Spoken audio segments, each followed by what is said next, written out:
Mengevaluasi permasalahan jaringan nirkabel.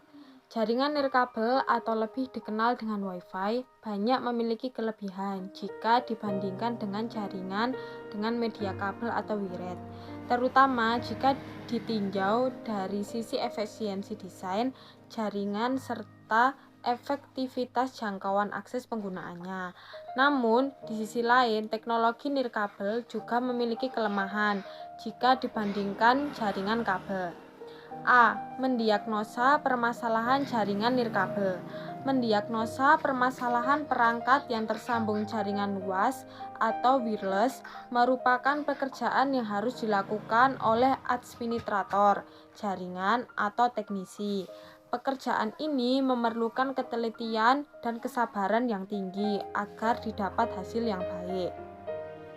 Komputer yang terhubung jaringan luas seringkali mengalami gangguan maupun kerusakan, baik dari sisi hardware atau software. Hal ini disebabkan oleh banyaknya penggunaan frekuensi atau gelombang 2,4 MHz, gejala alam, dan komputer yang terhubung dalam sistem jaringan berbasis luas atau wireless atau WAN. Faktor-faktor yang menyebabkan terjadinya kerusakan yaitu A. Tegangan listrik. Tegangan listrik dapat menyebabkan gangguan apabila tegangan yang dihasilkan tidak stabil, sering terjadi naik turun atau mati mendadak dari sumber PLN. Hal tersebut sangat mempengaruhi dikarenakan semua peralatan yang kita gunakan bersumber pada listrik. Sumber listrik yang kita gunakan tidak baik atau tidak stabil dapat menyebabkan peralatan yang kita gunakan mudah rusak. Perangkat wireless yang kita gunakan sering mati mendadak karena listrik mati, dapat menyebabkan perangkat wireless yang kita gunakan akan cepat rusak, sehingga akan mempengaruhi jaringan apabila terjadi kerusakan pada wireless atau radio workstation maupun di router server. B. Mati atau tidak berfungsinya komponen pada perangkat wireless. Mati atau tidak berfungsinya komponen pendukung perangkat wireless disebabkan oleh gangguan petir atau gangguan alam. Terjadi dikarenakan faktor alam dan petir di saat cuaca hujan dan angin kencang yang menyebabkan perangkat akan terbakar juga. Pemakaian yang terlalu lama tanpa adanya perawatan yang berkala. C. Perangkat software. Gangguan dapat terjadi dari software yang ada di server atau PC klien. Gangguan ini bias disebabkan oleh tidak jalannya layanan aplikasi di wireless, konflik IP, internet protokol, tidak jalannya proses server pada server, dan masih banyak lagi jenis gangguan software lainnya. Solusinya adalah admin harus menguasai standar server dan klien. Troubleshooting. 1. Periksa apakah kartu jaringan rusak secara fisik atau tidak. Kedua, periksa apakah kabel sudah dipasang secara benar sesuai dengan prosedur. 3. Periksa apakah ada kerusakan pada hub atau konsentrator jaringan. Periksa software jaringan. 4. Periksa apakah kartu jaringan sudah diaktifkan melalui BIOS. 5. Periksa apakah kartu jaringan sudah ada di drivernya yang terpasang. 6. Periksa apakah kartu jaringan sudah dikonfigurasi IP-nya. Dengan melakukan pemeriksaan kedua hal tersebut, maka kita bisa memilah jenis masalah yang timbul dan melakukan troubleshooting berdasar jenis permasalahan yang muncul. Langkah-langkah isolasi kerusakan. Supaya tidak terjadi kerusakan saat pemakaian perangkat jaringan, baik yang berupa hardware maupun software, maka kita perlu memperhatikan beberapa hal. Kerusakan perangkat keras. 1. Sebelum memasang perangkat jaringan, semua diperiksa secara cermat apakah terdapat cacat secara fisik pada perangkat tersebut. 2. Bacalah manual dari tiap-tiap perangkat untuk mengetahui kemampuan kerja dari alat tersebut. 3. Jika terdapat kerusakan pada alat, langsung lakukan pengganti alat. 4. Jangan pernah memaksakan alat untuk bekerja melebihi kemampuan alat. Kerusakan software. 1. Gunakan driver perangkat jaringan yang sesuai dan direkomendasikan oleh pembuat perangkat jaringan.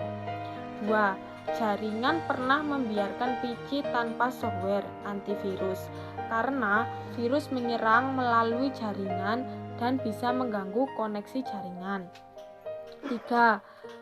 Gunakan software untuk monitoring kinerja jaringan sehingga bisa mendeteksi permasalahan koneksi lebih dini. Untuk menghindari kerusakan yang lebih parah, baik software maupun hardware, maka pengawasan dan perawatan rutin secara berkala sangat diperlukan. B. Mendeteksi letak permasalahan jaringan nirkabel. 1. Jaringan lambat. Pernahkah Anda menggunakan WiFi di tempat umum atau kantor? Tiba-tiba koneksi menjadi lambat. Hal tersebut terjadi karena jumlah penggunaan sangat banyak, terutama pada jam-jam sibuk. Untuk menangkal hal tersebut, kita dapat membatasi bandwidth yang diterima oleh setiap user dengan menggunakan bandwidth management. 2. Lupa password. Password memiliki peran vital dalam jaringan wireless karena dengannya kita dapat membatasi penggunaan yang dapat terhubung pada jaringan kita. Namun, pernahkah Anda kelupaan password? Jika iya, Anda tidak perlu panik sampai-sampai harus memanggil teknisi ISP langganan Anda, karena kita dapat mereset modem atau access point ke pengaturan semula, sehingga kita dapat mengatur password baru lagi. 3. Lupa mengatur IP address. IP address merupakan suatu alamat pada komputer agar komputer dapat terhubung satu sama lain. IP address terbagi atas DHCP, Dynamic Host Configuration Protocol, dan Statics. Jika kita menggunakan jaringan internet, maka ada baiknya kita menggunakan DHCP agar IP address yang kita terima tidak terjadi tabrakan atau collision dengan komputer lain. Sedangkan jika kita menggunakan jaringan ADOX atau peer-to-peer, maka ada baiknya kita menggunakan IP address statics agar IP address kita berada satu kelas sama dengan komputer lainnya. 4. Sinyal lemah. Sinyal lemah merupakan hal yang paling tidak diharapkan. Hal ini terjadi akibatnya faktor diantaranya banyaknya jumlah pengguna.